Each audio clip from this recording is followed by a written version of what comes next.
economics and analytical methods. Having served in various academic leadership roles, he brings immense knowledge and insight to today's discussion. I would also like to take this opportunity to acknowledge the effort of our coordinators, Professor Shrijit Mishra and Dr. G. Vijay, for organizing this event and bringing together such esteemed speakers. With that, let us begin this engaging session. Please join me in welcoming Dr. Suresh Belagapudi as he takes the stage to share his insights. Thank you.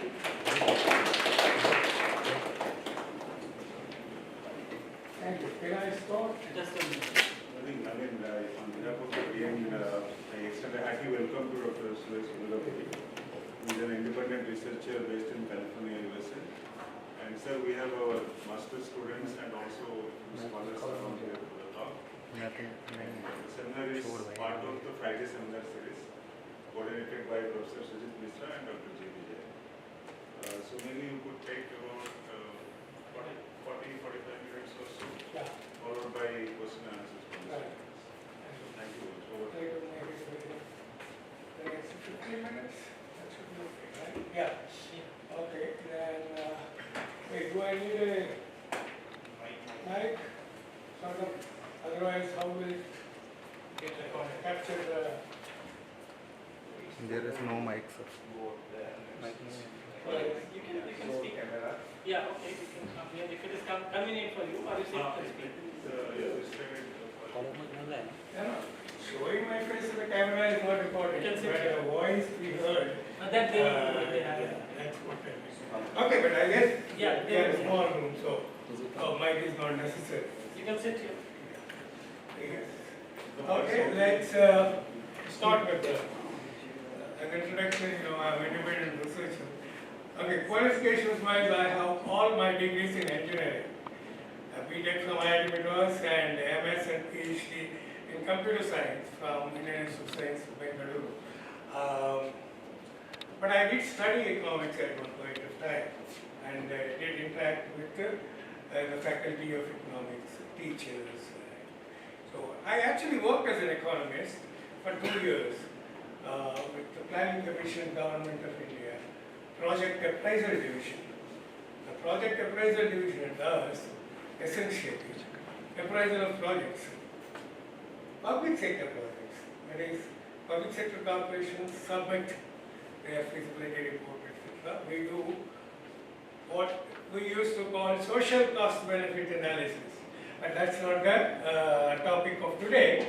The topic of today is she spans of mathematical optimization. See, as economists, we develop some intuition about economic issues and others. Is that intuition useful in solving economic problems? And what is the role of computation in economics? When I actually, you see, this is the name of the book, Practical Economic Analysis and Computation. The fellowship in honor of Professor Kirit Parikh, who is still alive. He is 89 and a half. Met him last month. So he's good. Right? And then, what is this about? That title is actually taken from my article. My article actually is additional work in Indian Statistical Institute around 1968, right? Using most of the time linear programming models. Those were the popular at that time. He still continues to do that, but he range of application now is wider. Climate modeling and various energy modeling. There are too many issues, so he still keeps studying those. Okay, my talk is not about him. It's about the mistakes one can make doing economic analysis with or without mathematics. I'll skip that part today. Mathematics is really useful or not to economics. That is all. Gone. Nowadays, nobody tries to write an economics article without any mathematics. That is, so using mathematics becomes an imperative in economic analysis. Now, what is the difference between practical economic analysis and theoretical economic analysis? You know that, right? Theoretical economists are under absolutely no obligation to compute anything. They will use algebra, topology, or whatever, and then they give some conclusions. They have axioms and conclusions. No computation anywhere. That's a great advantage if you want to become a theoretical economist, and you don't need to learn computation. But if you are suppose, most of you, I suppose, get employed as practical economists, those who cannot hold the chair of theoretical economics in the particular area. So, I guess practical economists, how I deduce, they have to compute. We have to say something, right? Tomorrow, the rate of growth will be 10%, 2%, something. You have to say some numbers. Numbers means you have to compute. Computation is much more than numbers, of course. Computation is also thinking. Computational thinking is, Dr. Hariprasad conducts courses in computational thinking for even elementary school kids. So you see how important that is. And as economists, how can we be? It can be bad. We should be good at computation. Okay, the idea of dramatizing this is because this is, I'll go through this and then you will not understand much of it. But in the course of time, we will. That is, see, this is a Dr. Hariprasad read my article and he said, the best part of it is the fiction you wrote, sir. I take it as a compliment. See, I never wrote fiction. I never had time to write fiction in my life. So, think what happened here is this Larry Westphal is an economist in the World Bank. He is no more now. That time, in the 80s, this is a story from 80s, okay, 79. Okay, Larry was employed as an economist in World Bank, and it starts with Mary complaining. See, what happened is Larry Westphal found an equivalence between a quadratic program. You know what quadratic programming is, right? Quadratic function subject to linear constraints. And then there is a linear program. I mean, for a particular type of quadratic model, he found an equivalent linear programming model. He was very excited about it. So he wrote back to the Indian researchers here, he also gave a purported proof of it, the equivalence. It's nice, right? At that time, at least in 1980, there are no ready-made packages available for quadratic programming, which can be used. So you feed a few numbers, optimal solutions. It wasn't there, but there were for linear programming. So if an equivalence like that is proved, then you can use the linear programming thing and do it. Be nice, right? What happened was that gentleman's equivalence is correct, that is Larry Westphal's, but his proof is wrong. You know that, right? Sometimes you make a right statement but give a wrong proof, and that's not acceptable. And that's what the Mary Westphal is. You can see the fun is Larry, Mary, E, F, W, after that, that's how it is created. Anyway, he says this, I have a simple counterexample of cheapy and dairy with 0.5, 0.5x and as MC formulas. MC is, as you know, marginal cost. If you have a quadratic cost function, you take the derivative of that, it's the marginal cost. Right? So this guy got two of those at MC formula. There are two.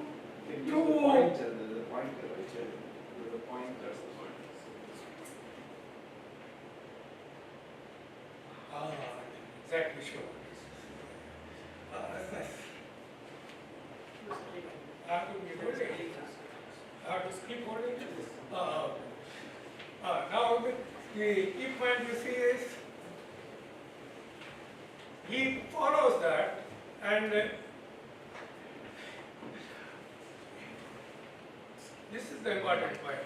Mary tells him, look, if your equivalent linear programming to be successful, I have to believe that 3 should be greater than 2, which is an impossibility. That's how he produced the counterexample. Counterexample is always produced by following Larry's procedure and deriving an absurdity. So you are leading me to believe in an absurdity, so your proof is wrong. Then of course Larry says, don't be in a hurry, let us discuss. Harvard Square is the place where Harvard University, MIT and all that is being there. And Westfall is a Harvard product. So he starts with whatever. Yeah. He starts with saying, hey, let us start with. Larry is also a teacher. Teachers start this out. What is it that we are trying to maximize? Mary, the shadow price of the demand constraint. See, the demand constraint comes from the original quadratic model, and the shadow price of that in the original quadratic model is what our man got in as a objective function in the equivalent linear programming model. Okay? So what is the initial feasible solution is started with? I choose it to be 1. That is good, and you believe it is to be optimal solution to the equivalent linear programming model. Yeah, just for argument's sake. And I try to produce a contradiction by following your procedure. He followed that guy's procedure and produced a contradiction. Then Larry says, no, I noticed the shadow price increased to 3. So it did have the intended effect. What is the intended effect? That is to increase the shadow price. That is the idea. Okay, it increased to 3, but then the real point comes. Larry says, no Larry, it did not have the intended effect because your equivalent linear programming model has a constraint that for all plants the shadow price should be less than or equal to marginal be equivalent to less than the marginal cost of production in that plant. Does this make sense to you? It will. Okay. You need to prove 3 is less than or equal to 2 to get a contradiction. You wasted my time. And it's always, no, not such aggressiveness. Let us work it out. You know, this guy is a Korea expert in a sense. He's an American. He went to North Korea and did some work on North Korean economy. And so he is talking about toning down North American economic aggressiveness. Then man says, good for you, but I still believe your conjecture about the equivalent linear programming model to be true. Look, he uses the word conjecture, not theorem. The upper is a conjecture because the developer failed to prove it. Because Mary gave a counter. But equivalent linear to be true, but your proof by contradiction is all bollocks. This British. I had British slang. Let us deploy Americans. You gave one example where no, where it does not work. I can give many examples where it works. Now I ask you before I click. What is wrong with Larry's argument? Larry said, you have one example where my procedure doesn't work, but I can give many examples where it works. What's wrong with that? What is wrong with it is simple. One counterexample kills the procedure. Simple. When you say a procedure, when you say a correct procedure, when you say a proof, it means it is applicable to all instances. But if somebody follows your procedure and produces a contradiction, it means they gave a counterexample. Procedure is wrong. Okay, that is the problem with Larry, which Mary correctly points out. He says it's not an example, it's a counterexample. As the special advisor to development research center TNC Srinivasan would say, I kept all your assumptions and produced a non-sequitur. Non-sequitur means it doesn't follow. Contradiction. Yeah. We are discussing math, not stat. Look at that. In math, that's how it is. One counterexample, the demolished. Stat is different thing. So many people smoke, get cancer, or some others don't get 1% or 2% or all those things come in statistics, not in math. Okay? Get that. So notice this is the thing. I want to emphasize that in mathematics, one counterexample is sufficient to prove a proposition wrong. Proposition or a procedure. Here, actually Larry gave a procedure, which means proof. He gave a wrong proof. Larry, I understand. I studied math too. I started with simple economic common sense. You are formally correct, but I still cannot wrap my head around the fact that drop the dairy can be wrong. Now you see, these are all heuristics. It's all economic intuition derived from simple examples. You know, undergrads are taught economics in a funny way.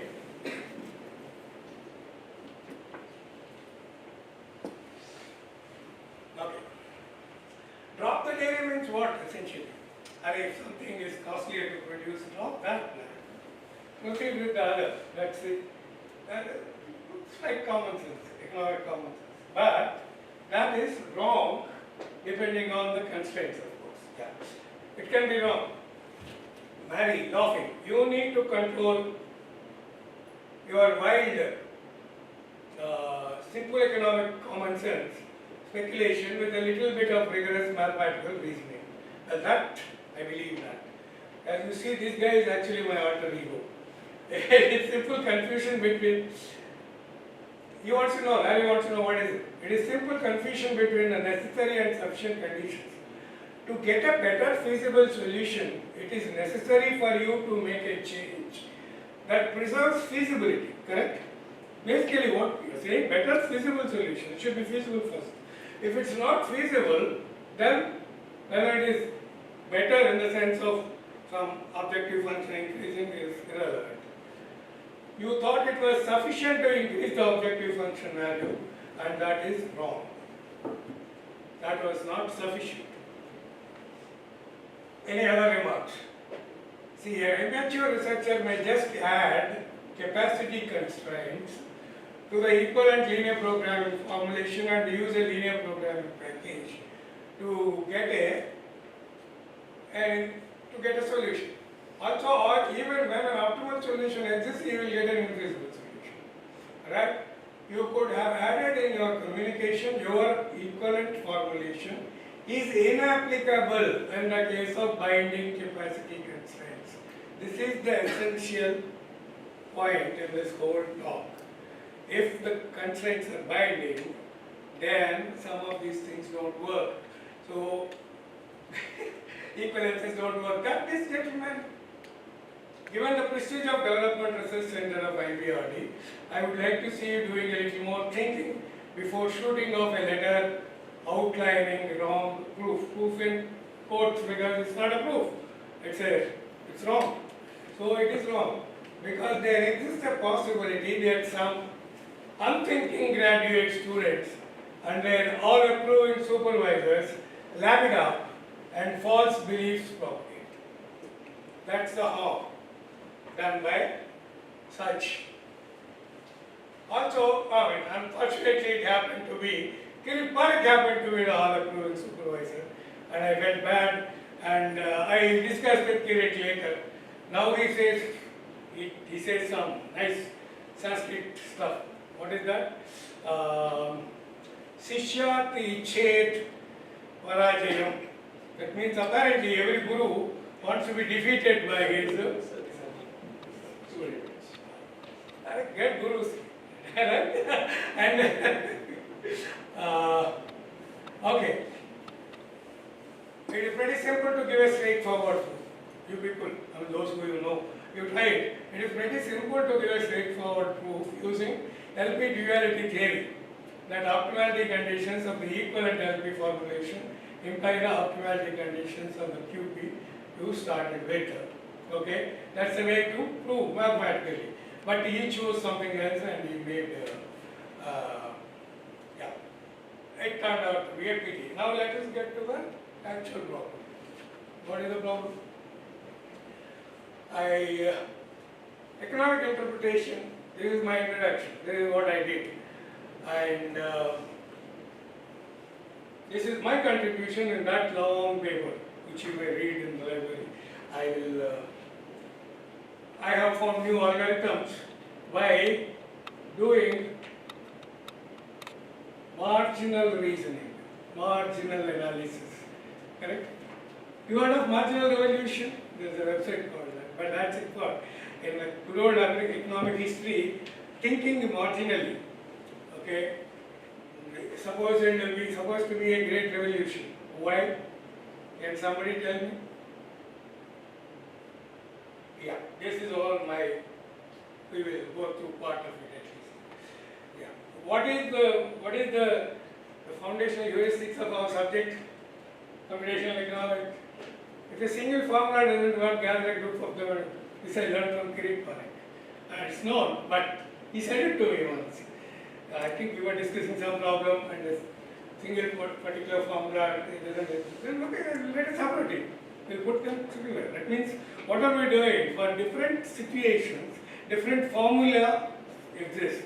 Then you got to put them in a subroutine called one of them. And that's a very crude way of putting it, but that's one thing. Then what do practical economists do? Practical economists compute. That's why practical economic analysis and computation. Actually, I should tell you a joke. My daughter, when she looked at that title, she said, "What are you doing there? Just because you have PhD in computer, you want to show off, right? You are dragging those innocent souls who just draw a supply line and a demand line and say it's all over, it's economics. You are getting them into all these complicated calculations. What is this? It's bad." I was shocked somebody could think along those lines. But when I try to explain her, what you are doing is a caricature of Marshallian demand. That's a great history there. I studied it as a subject, so you should not insult. She took one course in our college and she saw these people are rediscovering calculus, Daddy. What is this nonsense? And she never took any other course after that.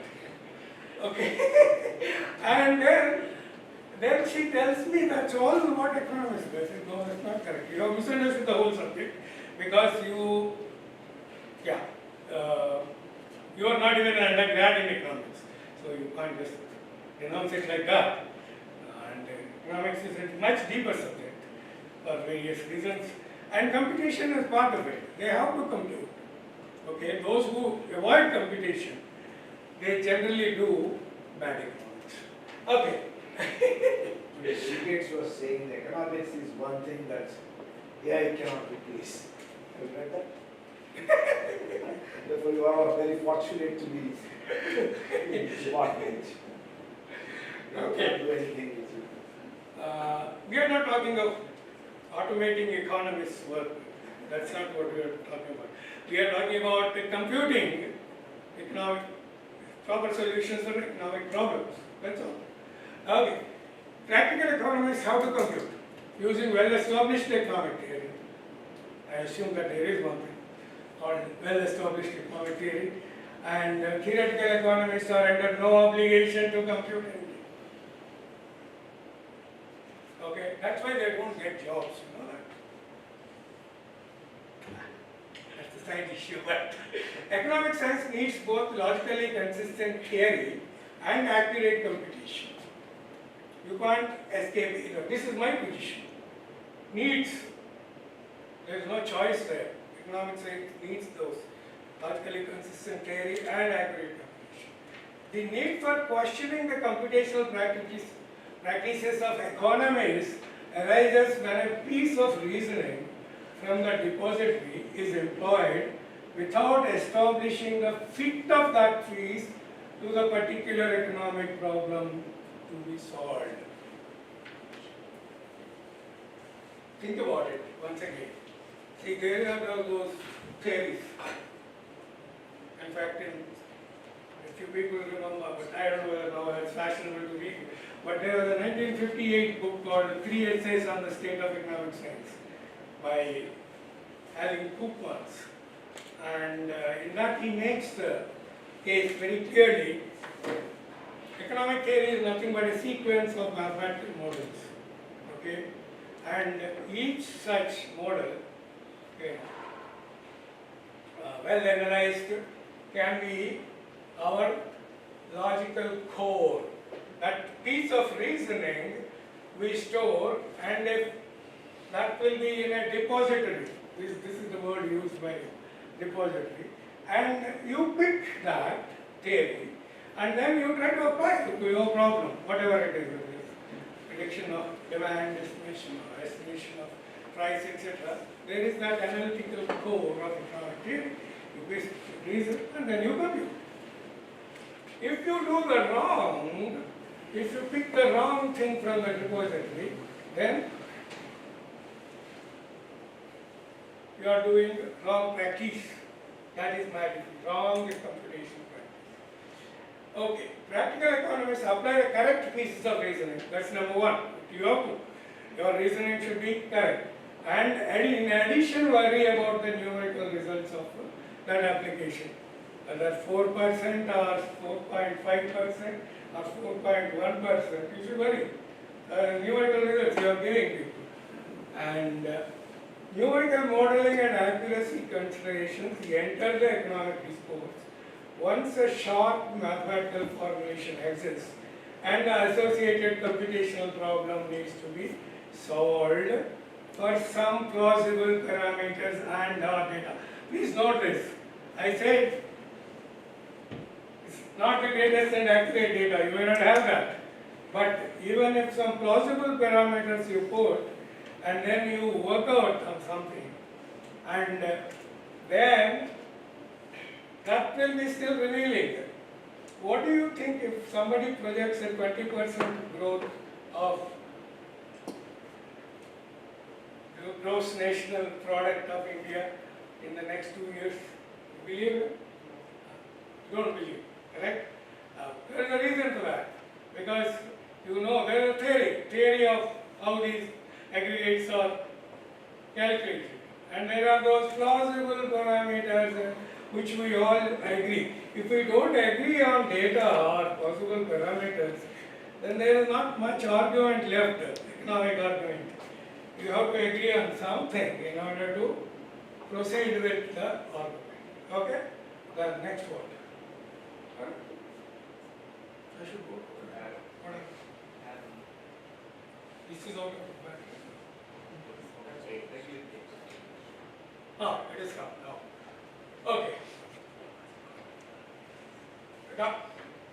That's a first shift for Dr. Parikh. Dr. Parikh, I learned quite a lot from him.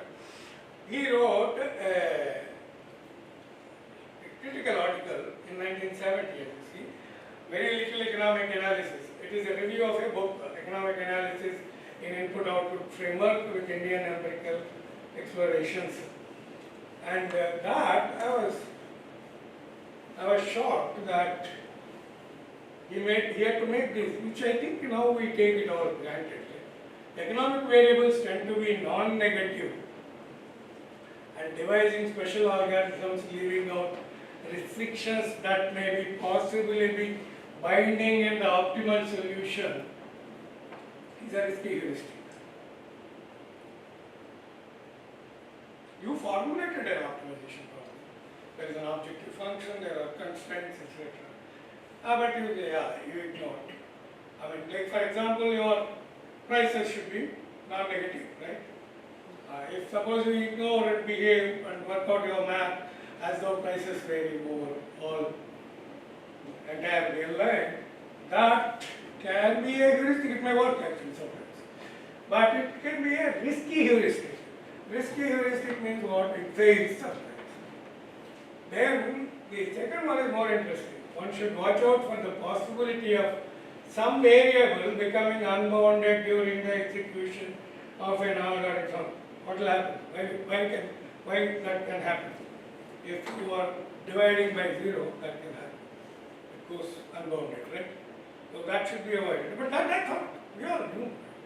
Elementary school we are told not to divide by, but you will find people don't quite respect even that. Non-linearities versus linear, that is the third one. See, they used the linear programming model and showed some result, which is very appealing to the prejudices of Kirit Parekh. He said, I think I love your result, but it is obtained by wrong means. It supports my prejudice all right, but when non-linearities dominate, you should not use a linear model, even though it, in this particular case, led to a correct interpretation. This is obvious to us, right? We learned it in school. Just the result alone does not justify the method. If a student comes writing 26 by 65 and then striking off 6, he gets the correct answer, 2 by 5. What will the teacher say? Alright, you try something else here, 27 by 75, and he doesn't get the result. So, his innovation failed. That is the responsibility of the teacher to point out, my dear student, your innovation failed. That's not a pleasant duty, right? Yeah? Okay. Okay. Next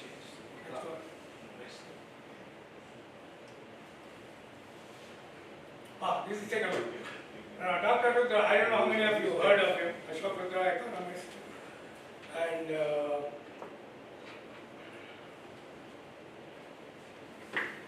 Ashok Rudra makes an important point. He says computational experiments are actually necessary. He is the first one highlighting to that. He made that, and those are necessary to reveal what? Economic insights. What are we after in economics? As economists, we want to reveal some economic insights which ordinary folks cannot. They haven't studied our subject. The mainstream economics, he says the computational experiments reveal economic insights that the use of algebra and calculus cannot establish. So there are limits to theory. In some sense, he is telling us that. Now comes, how many, you are all familiar with shadow prices, right? Everybody knows what shadow prices are. Correct? In economics, yes. Because we have a optimization problem. Economics is full of optimization problems either in microeconomics. So, the shadow price is, by definition, the one which the right hand side goes up a little, then what will happen to the objective function. That is the second point he made. They are useless for project evaluation. That's separate. We will not do. Project evaluation and planning, how they are connected, whether it is a multi-level planning, the central planning authority, and all that. That's a separate subject. Interesting in its own self, but we'll keep it right. The third point is most important. Model comparison is illegitimate even if one constraint is different. That's correct, right? Yes or no? Because if constraint is different, he is actually arguing about a different thing. And okay, story goes that the MIT modelers actually indulged in this sort of comparison and criticized those days. Next one, is this? Yes. Yeah, correct. T.N. Srinivasan is also a planner. So, I wrote a paper for him in 1993, and he read the paper and he praised me. That is usually first students approaches, he praises me before denouncing the person. And he said, to take a sufficient condition and to reason about the problem, as though that condition is both necessary and sufficient, is to opt for a heuristic approach to the problem. Theorists dislike such an approach, and argument it works most of the time. This is the part of the paper which I wrote for him, which he appreciated. He said, yeah, that's a great result. You have said nice things people should know all that. And he praised me. And then all this is, I devised an algorithm for him for the problem. We start with the perception of the economic reality, practitioner's perception of economic reality, and devise an algorithm whose end result satisfies the theorist. That means both necessary and sufficient. This makes the closed form solution corresponding to the principle of equality of marginal cost as the starting point for my algorithm. This is all 1993 stuff. Okay? Yes. T.N. Srinivasan in Yale University known as TN, totally negative. Students go to him and then they, like Socrates, he asks a few questions, and then I think at the end of it, these students get enlightened. The whole thing is useless. There's no point pursuing any further. And then they go on to think. That's what he probably thinks. Anyway, I think it's an unfair reputation. He is also as a constructive angle to his. This is a negative argument, a negative statement he said. All that he said is, your algorithm is useless if there are plants which have purely linear curves. Because I assumed purely quadratic curves. There is no mixed business. And then I said, yes, of course, that's true. You cannot. Then I said I would develop an algorithm for him for his 90th birthday, which didn't happen because he died at 85. But I did develop this in memoriam. See, what happens is, most of what we invent is not really something new. The great Uzawa said in 1958, for infinite procedure he gave for a general convex problem. See, this quadratic convex is only one. You can have convex as more general than that.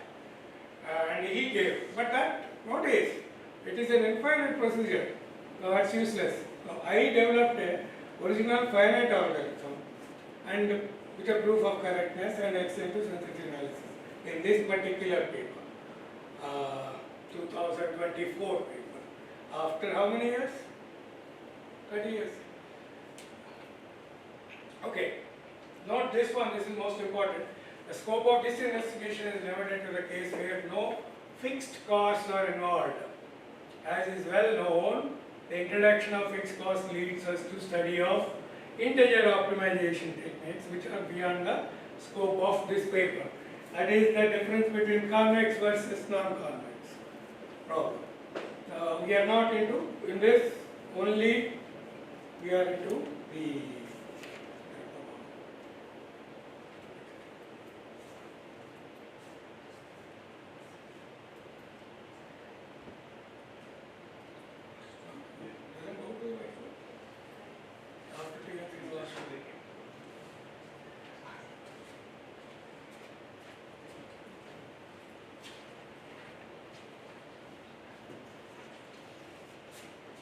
this is the model. Slogan is binding constraints matter. In fact, I wanted to say it as binding constraints bite. If you ignore that, then your results are wrong. What is in plain English, this is how it is. The objective is to minimize the production cost of a multi-plant form. Finite number of production plants, upper bounds, those are capacity constraints. They are there in the production in each plant. A constant marginal cost function in some, an increasing marginal cost function in some other, not necessarily non-zero. Hey, you have to get accustomed to all this lingo. Not necessarily non-zero of the thing. This is the general formulation. What did T.N. Srinivasan say? He said that your thing cannot take linear cost. So I said, yeah, now it is a new one. Linear cost, and the optimal criteria derived. The main point is this. Once you have a short mathematical formulation, there is math, go borrow the mathematical conditions. And then and then try to understand what those mathematical conditions mean in terms of economics. See, the optimal criteria, when I say in plain English, it's like this.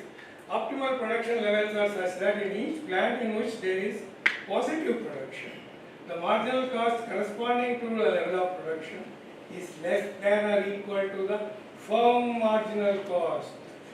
So I introduced a concept called firm marginal cost. It's strict equality holding for underutilized plants. And for each unutilized plant, then we are allowing for that possibility, because some of the things are very costly, they may not be utilized. What happens? At that point of time, the economics says the marginal cost corresponding to the level of zero production, correct? Just about to enter production, that is more than or equal to the firm marginal cost. It's obvious, correct? It's not common sense. You will not get something into production if getting into the very first unit costs more than what you are already able to produce from the rest of the plants. You won't choose this. Now this is important because in undergrad texts, they assume that all plants are utilized. That's not true. That is the problem. Okay? This model is quite realistic in the context of peak load handling from electric grid control station. Dr. Hari Prasad is familiar. But this is highly abstracted. It helps peak operations management personnel. Pump or what, they are in charge of peak load problems of electricity. If it goes up, then should I get the turbine? Which turbine? There are some dozen turbines, and with different cost characteristics. Which one should I get? That. So in some sense realistic. There is a set of gas turbines in spinning as well that can start with no setup cost or stop producing electricity anytime. That's, I think it's close enough. But anyway, how do we solve this problem? The central idea is there is always a current production system, cheapy set of plants producing optimally at the cheapest cost to meet the present demand. There is a set of plants called dairy in the spinning reserve. Okay? Economic common sense tells us to choose the cheapest at the margin as demand increases. Do you guys agree with this economic common sense? Yeah? Yes or no? Yeah? It makes sense. Why not? We choose only that. When will a choice situation arise? Either the capacity of one of the plants in the cheap set is exhausted. That can happen. Or it is cheaper at the margin to introduce the least marginal cost at zero production plant from the dairy set. That makes sense too, because there is a set and different, but our thing is increasing, right? It's a quadratic. So our marginal cost is increasing at some marginal cost. It may be worth bringing in the other thing. That's what it says, that's all to it. And of course, the SOR is not exclusive, both can happen at the same time at some time point. We should not rule out such things. Possibility of both being true at the same time cannot be. This is all the central idea. Central idea is, associated system invariant. What is the system invariant? I'll go back. An economic interpretation of the system invariant is that the rate of change of the shadow price of the demand constraint. That's the only shadow price we are talking about. Demand constraint with respect to demand. So enumeration of such points gives us the trajectory that Pomp would love to have as a chart hanging in the control room depicting the relationship of firm marginal cost to the demand. Demand increases, how the firm marginal cost also increases, right? It will never decrease. The marginal cost, because you are bringing in more expensive plants. Once the chart is available, it is a simple matter of reading the value on the graph for a particular value of the demand. Explicit attention to the parametric optimization problem is worth the effort. Okay, that's nice as far as it goes. But the gentleman, I have used almost all my time to explain you in plain English what is said in this mathematical model in these four equations. Correct? Now I'll skip back. You know it pretty well. We'll come on. That's where the data assumptions and implications come. What do we assume? Given data, that the objective function one is convex. If we assume those things, it's convex. If not, it is something else. Correct? But that is part of the model. If all the A, then the cost function is strictly convex. You know the difference between convex and strictly convex. Non-negative and a positive number. Positive number is positive. Non-negative can also include zero. That's it. Anyway, all that is known, so I won't labor on the obvious things. The point is the one I skipped shown. Okay. Anyway, we are getting 6 optimization models out of this. That's where the title comes. And thanks to Dr. Hari Prasad, he put them in the sequence class and table. So that's how. You see that when Koopmans talked about sequence of mathematical models forming a economic theory, this is what he has in mind, this sort of sequence. So we have this. After that, what happens? After that, what happens is, I say Om, and that is Alvi Mangalacharya wrote a book. We studied our mathematics from this book in 1970. Okay, and this book now gives us, we have a short formulation, right? It gives us the necessary optimality conditions, sufficient optimality conditions. They are sufficient because of our data assumptions. That objective function is convex, that's why those are sufficient. Okay, then next. These KKT conditions can be written in equivalent forms in many ways. And why I chose that is, the economic interpretation in different forms is slightly different. That we know. In economics, we have a way of looking from price side, we have a way of looking from quantity side, and then so on, and both ways it's equivalent, all those theorems. Yeah, look at this. If a marginal cost is greater than the shadow price, then the plant is unutilized. If the marginal cost is equal to the shadow price, then the plant state is undetermined. Means it can be whatever. If marginal cost is less than the shadow price, then the plant is fully utilized. That's how it should be, right? Goes with common sense. You can take a different path and get an equivalent form. And those are interesting. I'll only give you the economic interpretation. Unutilized plants have marginal cost greater than or equal to shadow price. We talked about it. Unutilized plants, things which are not in the stream. Underutilized plants have marginal cost equal to the shadow price. We all know. And fully utilized plants have marginal cost less than or equal to this. What is the difference between this and that? it's another way of saying, one way of saying, other way of saying. That's all, good. Now, undergrad, it's all taught. What I called, I didn't like this, that's why I called it math.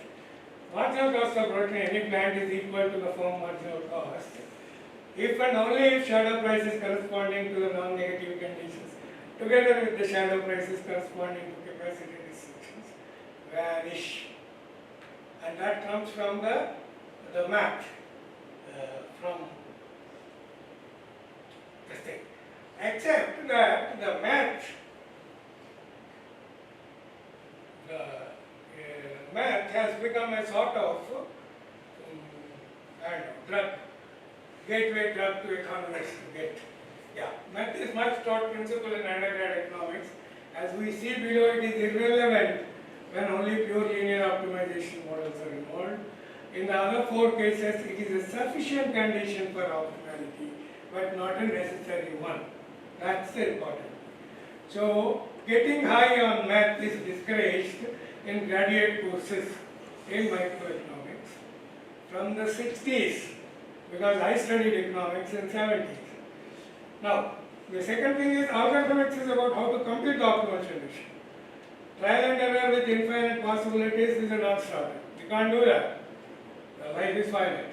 If we somehow obtain a mapping between firm marginal cost and demand that can be satisfied at least cost, it would be helpful. But how do we do that? How do we use the mathematical properties we derive to progress from an initial guess to optimal solution? By changing the shadow price suitably in a finite number of steps. Guys, opposite.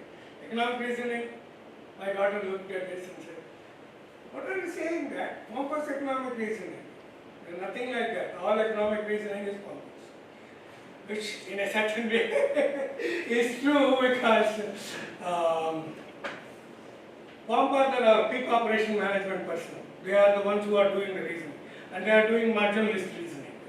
Right? So, what do you do? The first thing that Pomp can think of is escape methodology. Escape stands for easy sufficient condition. Always preferred entry. You start with that. Some sufficient condition can hold up. And then, take another 10 minutes. After that, you can ask all questions. Okay? Then, this is about necessary and sufficient conditions. We should elementary school. That's fine. Then, we get a smart family. That is what? Sequential marginal analysis right through. Right to the problem. We start with marginal analysis. And then we reason about the marginal costs and shadow prices and so on. We take steps and we keep changing shadow prices. An algorithm for the linear optimization model. That's very simple, right? Increasing marginal cost at no production ranking solves linear optimization problem. Correct? We choose a thing, and then if there are capacity constraints, then we choose the next one. And so that's how it goes. I call it proof, but you know it easily. For incapacity model, what do you do? Only the least marginal cost linear plan matters. So there is no production restraint, then you only tell about the least. There is no production constraint, there is no capacity constraint. So it all comes out very easily. Aggregation. Quadratic cost plans with positive production can be aggregated into a single plan using math principle in uncapacitated model. This involves math, which I derived in 1993.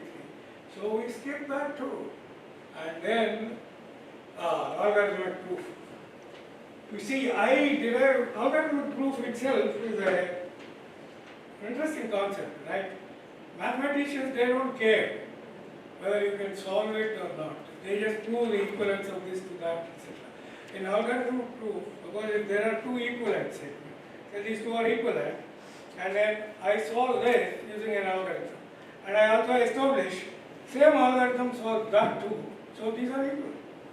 So, and that I found it very, even daughter had to appreciate. Good. Nice. So sensitivity analysis of uncapacitated model. This is a theorem I got. It's a straightforward application of a 1955 theorem. But 1995 is a wrong. It was a mistake. Okay. Gas and Sati proved, those who studied linear programming would know, linear optimization. You look at the last sentence, which I told my son, hey, you should use this in your parties to confuse those who say they know math.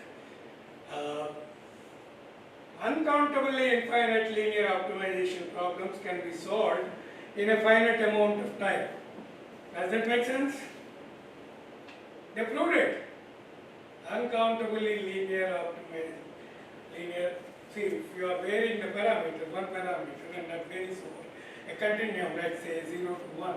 And how many numbers are there between 0 and 1? Uncountably infinite, real numbers. We use real numbers, right? In economics. So, but such problems can be solved in finite amount of time. That's remarkable. I applied that theorem My result is in applying up and then getting this. Uh, yeah, that is uncapacitated model, but means no production bounds are there. Here, capacitated model, there are bounds. It is still monotonically non-decreasing piecewise linear fashion with demand, but not, it doesn't have that property, the convexity. That's what I show, and that I'm leaving it all to you for exercises. Okay, I think I take less than additional 5 minutes to denounce other people, right?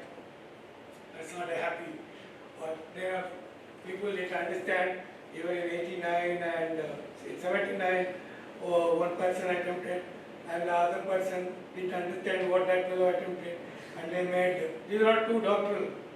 I used to call it, one of the presentations as, what is that, tale of two doctoral dissertations from Delhi. So those are from Delhi. Yeah. So what, people make mistakes. So what do? Some of them you ignore because yeah, it doesn't matter. The other things are really very bad. Some of them are fatal flaws. Okay, in this DD they did 10 errors and is Kirit Parikh student, so I had to point out to Kirit Parikh that this. You guys know what contraposition is, right? If A implies B and not B implies not A, those are equivalent statements. You can use either. This guy didn't know that, so he was writing them out as different optimality conditions, which is in bad. It's not just in bad taste.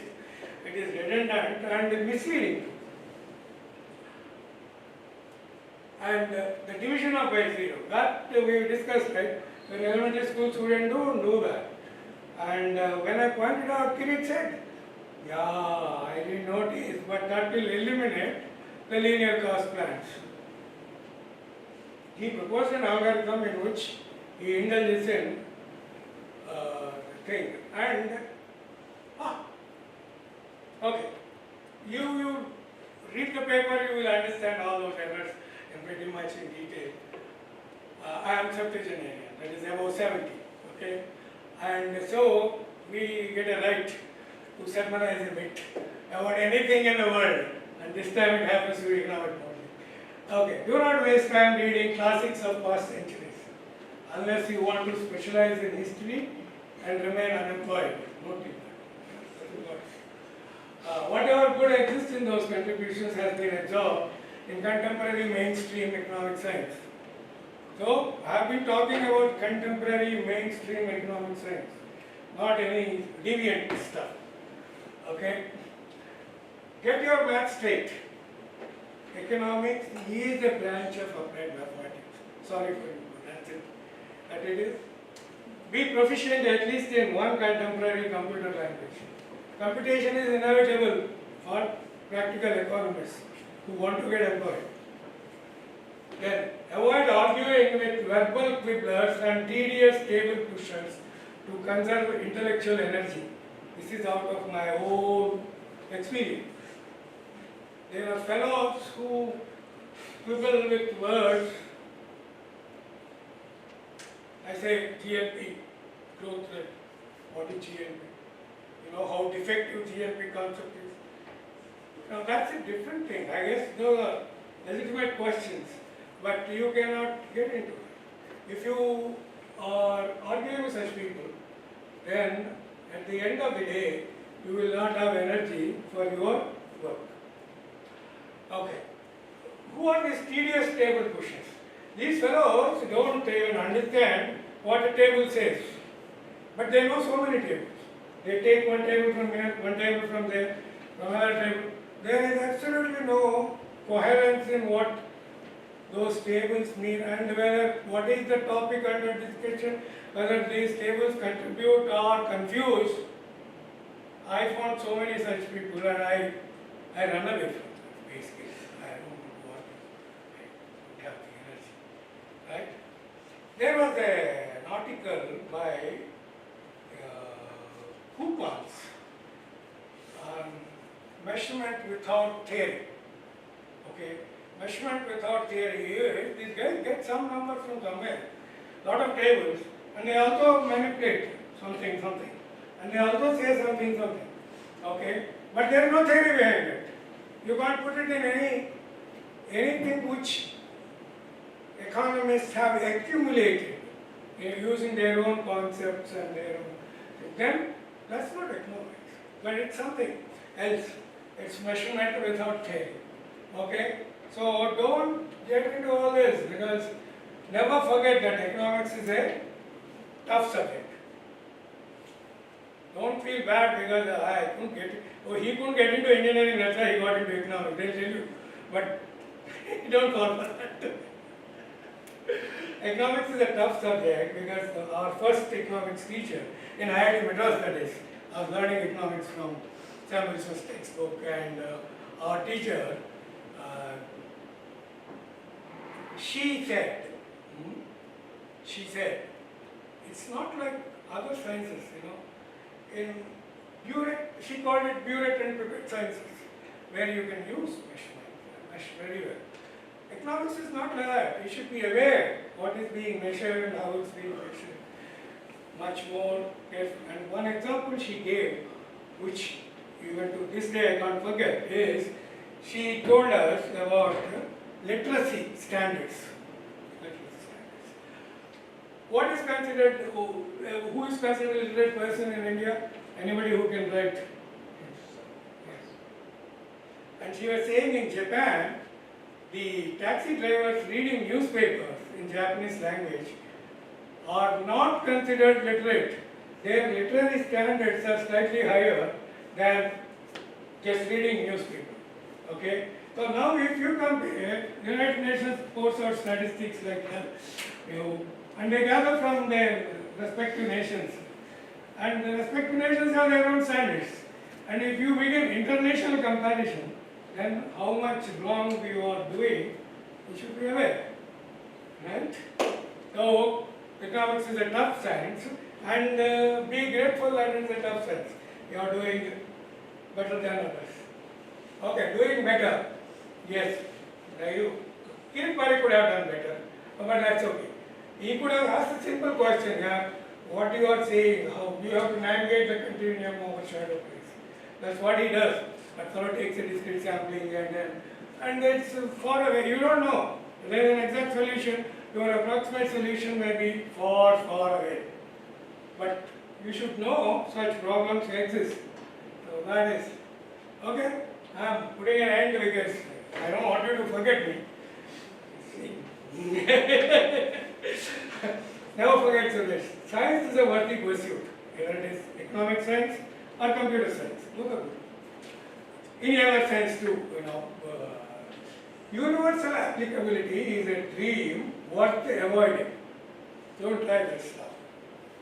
Kids learn very early in the game what is universally applicable, what is not, how not to try stupid things. In spite of pronouncements of the industry leaders and all, don't. And please respect logic. That's something that I consider is a glorious achievement of the humankind. Right? Remember, your science, economics, is no Burette pipette science. You are into more difficulties. Be aware of that. And you should always strive for correctness. Because if you do something incorrect and then try to profess to the world, nobody takes you seriously. If correctness is not there, it's all gone. And of course, finally, you should have fun. What is the idea of studying all this? Or even listening to me? Okay, thank you. Any questions, specific questions?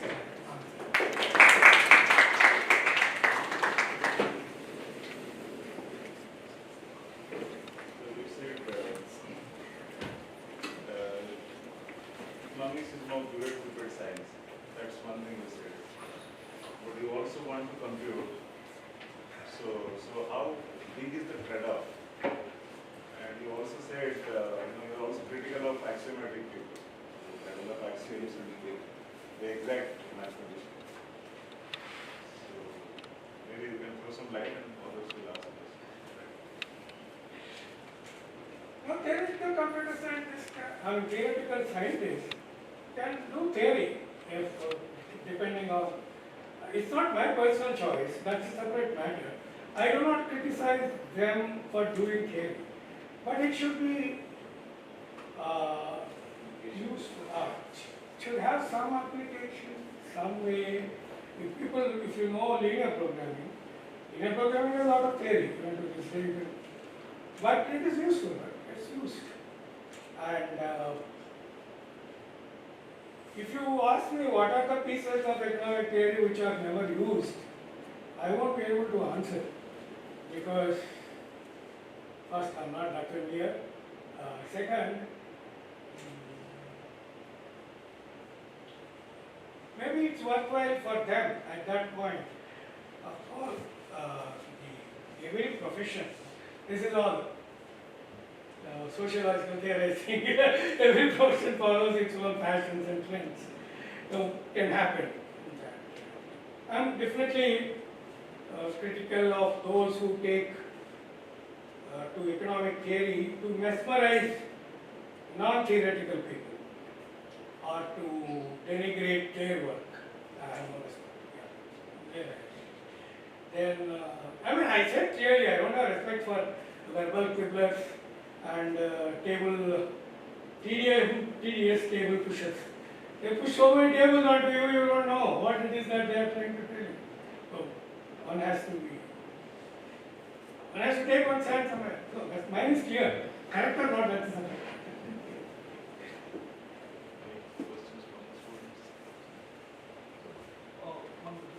Sir, you mentioned that Introduce yourself. I'm a master student from the Department of Economics, and my question is, sir, you mentioned that shadow prices are not really useful for project evaluation. No, I mentioned Dr. Rudra taking that position. Dr. Rudra. Can you elaborate on that? Because usually, like for externalities, and then shadow prices are used for Yeah, shadow. Dr. Rudra was not able to kill the concept of shadow prices. People kept on using them. They called them accounting prices. Now the reason is, if you take financial analysis, they do project appraisal, but then from their own angle, right? And not much controversy there.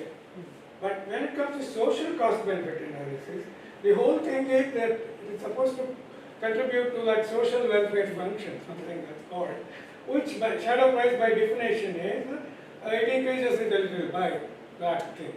And that, they were trying to attach that to each commodity.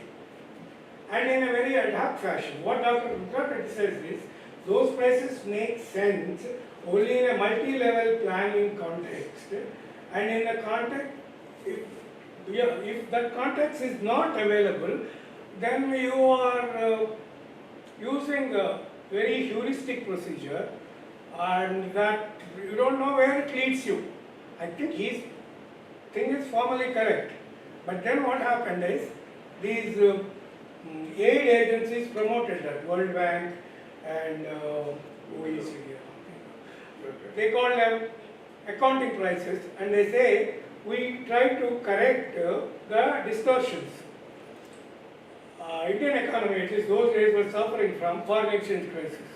So, the exchange rate does not really reflect the scarcity value of foreign exchange. It's not just the scarcity value, it is the value of having additional unit of that time, what was it? Sterling, I suppose. Getting an additional sterling, how much it contributes to welfare, that sort of thing. And the prevailing exchange rate doesn't. Oh, we were told arbitrarily to use something like 20%, I remember, when I worked as an officer in the planning commission. We were amused whether that is true or not, but you just give a premium of 20% for getting, if somebody produces, he produces an export, then give premium, like that. And then the real wage rate is supposed to be much lower than the market wage rate. Why is that so? They have a theory that India is suffering from surplus labor. I don't know whether it is true now, but surplus labor theory that those days. So they used to, the projects which use heavy labor, they were given the benefit of not having labor cost, almost like free labor available. And thus you initiate that project. It goes in favor. See, the project selection process getting distorted both ways. And but this is all done with full cognizance of the understanding of reality as they understand.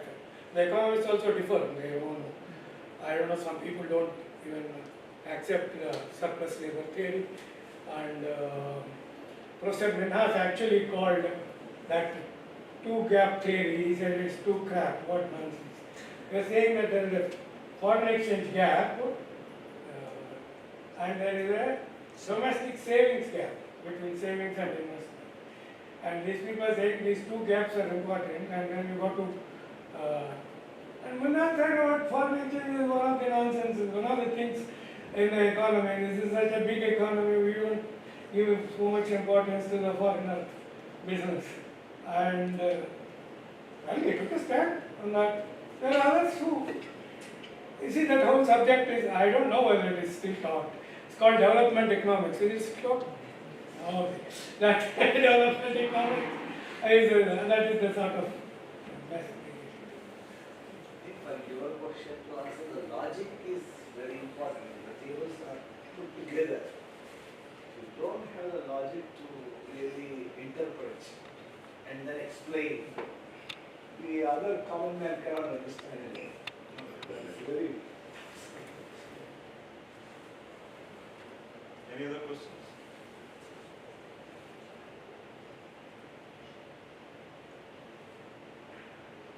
No? I have something else. I wanted to ask, if marginal cost is greater than shadow price, and you said that is underutilized, and marginal cost is less than shadow price, so it is fully utilized. Then, but both are doing differently, or have you compared all these things, what both are plants are doing differently, being the same form? We repeat it. You can go to the slide. That's better. Where is that? 25 or so. Please.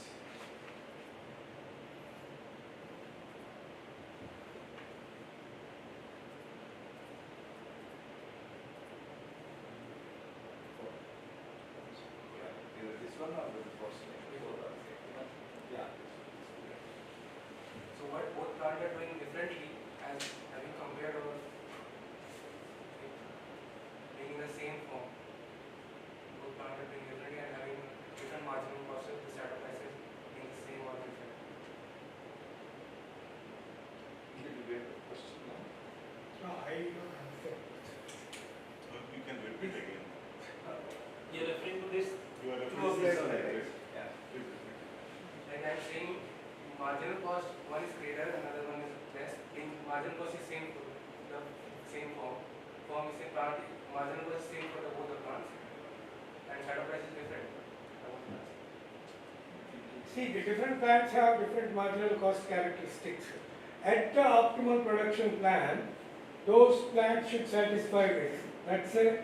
That is from the math we got the economic interpretation.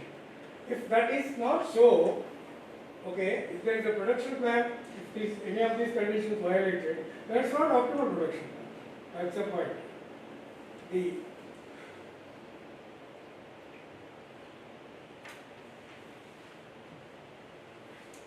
I really don't know how to put it better than that.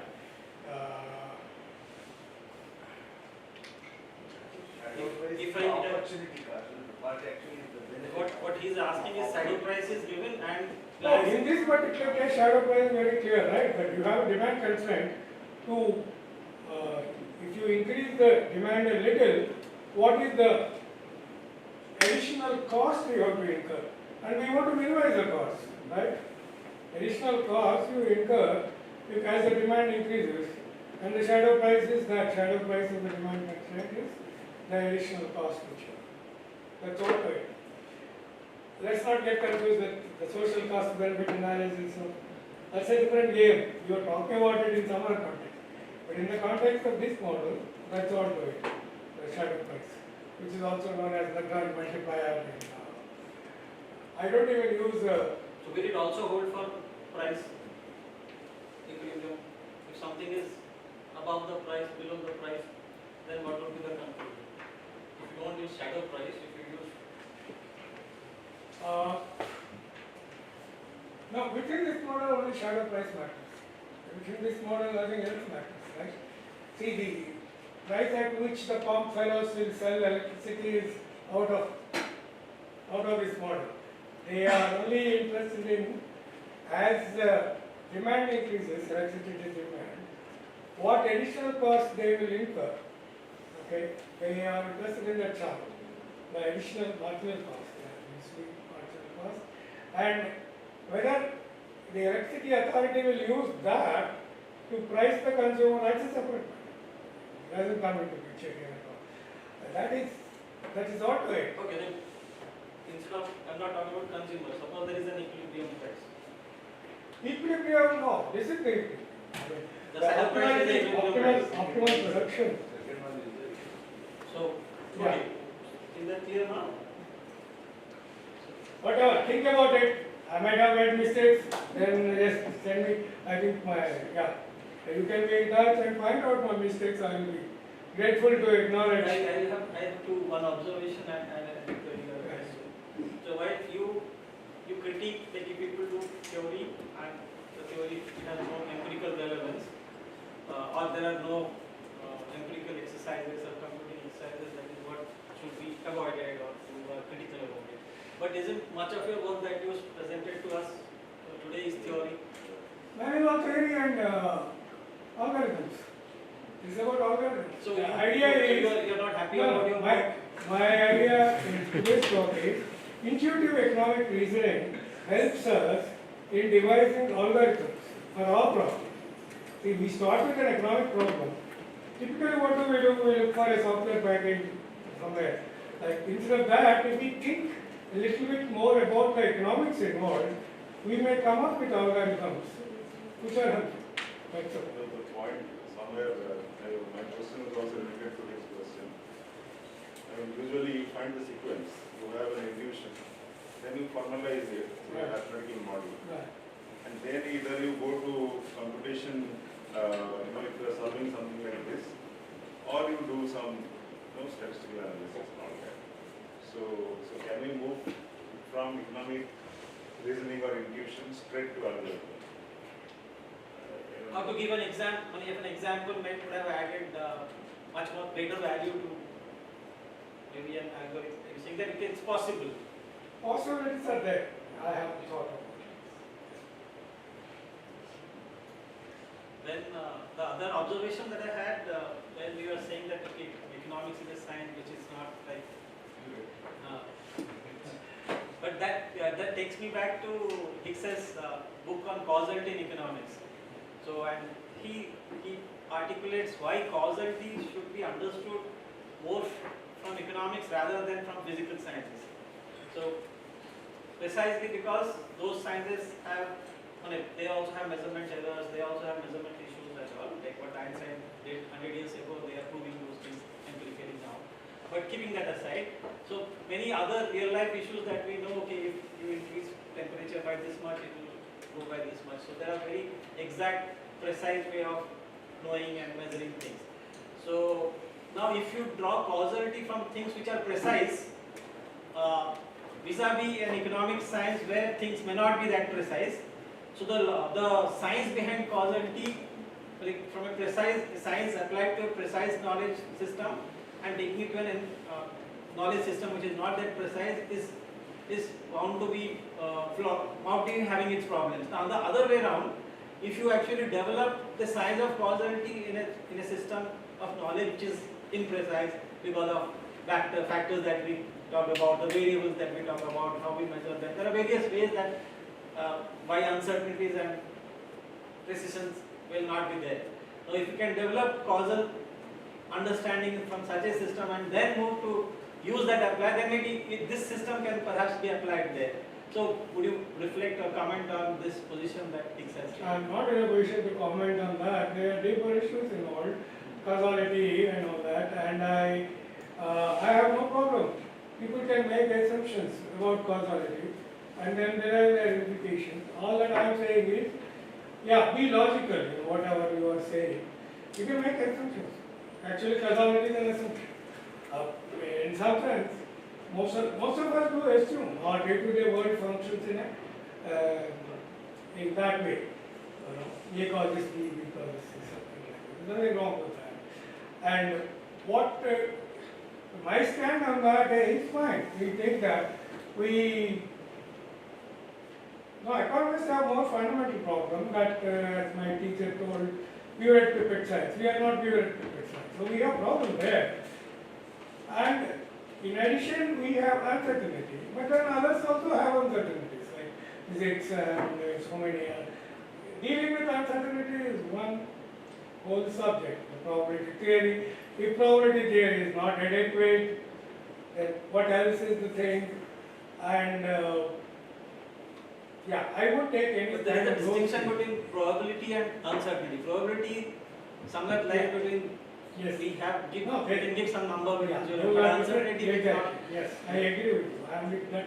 Actually, with that viewpoint, probability doesn't solve everything, and what it solves also. There are limits.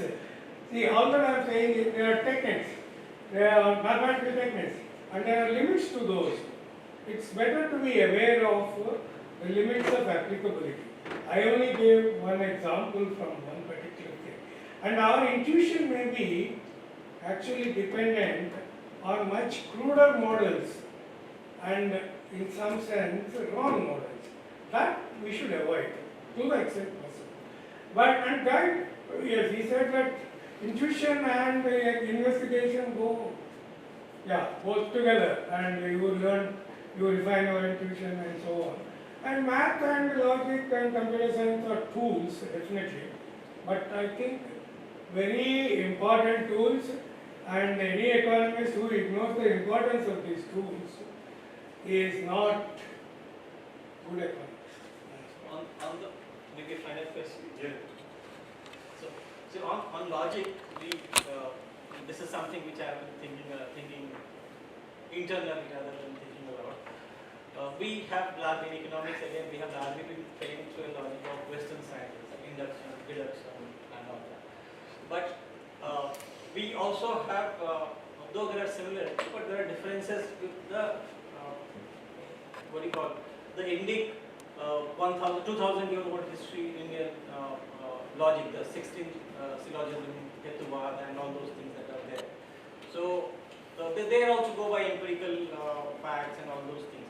So if you have had any time to look at these two different systems of logic and how would you be, because why I am asking is because you also gave a slope on Sanskrit in between. So have you thought over this? No, that's one of my interests, but there's no relevance to economics. But I'm talking about the logic, how do you Yes. view the word logically? Right. Because once we have two different logical ways of looking at things, they may. The logic is also a vast subject, and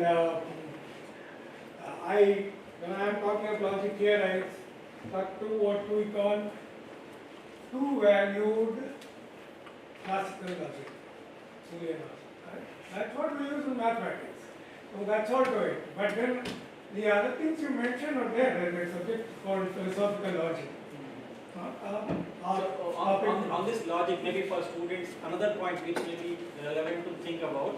See, when we do deduction, there is something we have to begin with. We have to start with a general statement. And when we are doing induction, we again start with something which is particular, then we have to go to a general. So which itself has a flaw. Each to begin with has a flaw to begin with. So do you have any lessons or any suggestions for our students or PhD scholars? Because when they come with their drafts, the supervisors will catch one way or the other. Okay, whatever induction method you use, do your deduction well. If you do your induction, see, nowadays you have to ask about it, but say machine learning and all that is widely popular, right? They do. What do? They specialize. They take a few examples and they generalize, right? But there are ways of generalizing. Theory does that. Uh, and in that, again, don't make logic. That's all I'm saying. You can choose how like you can say, hey, I am the type who would see one and then I will say about n. If that is what you are, you are. But the other members of the society may not accept you jumping from one example to a generalization. As statisticians would say, one sample to the population. Then like, we are all being studied in all subjects and to your student, if I have to say, hey, don't give up logic altogether. Don't say both A and non-A and then say that you are saying something profound. That won't work. I don't know whether it works for Buddha and Shankara and all. You ask me about that, I am not sure. So, but I will not advise you to do that.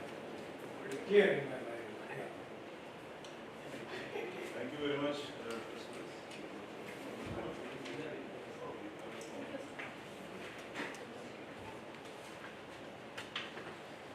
Thank you, sir, for this beautiful insightful talk.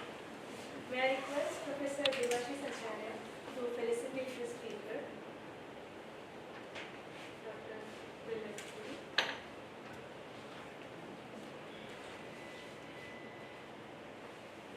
Go that side. It's small, so direct.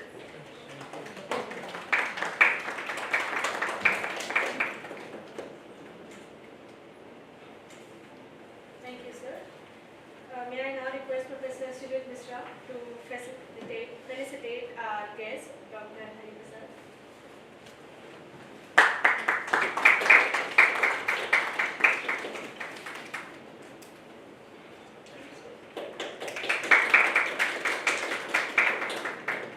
So please, we want it. Okay, that is afterwards. I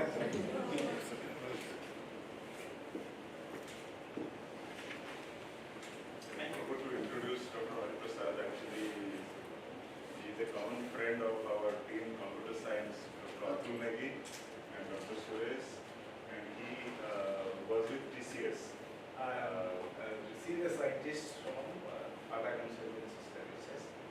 My subject is cybernetics, and I did my PhD in electrical engineering. With my interdisciplinary makes sense. And in our conversation, he said he has got a patent on valuing IT services. Okay. So which will take some time for us to understand. But we would like to come him and So some invite other him to time give we'd a like talk to sometime. Sure. And I would like to thank you, sir.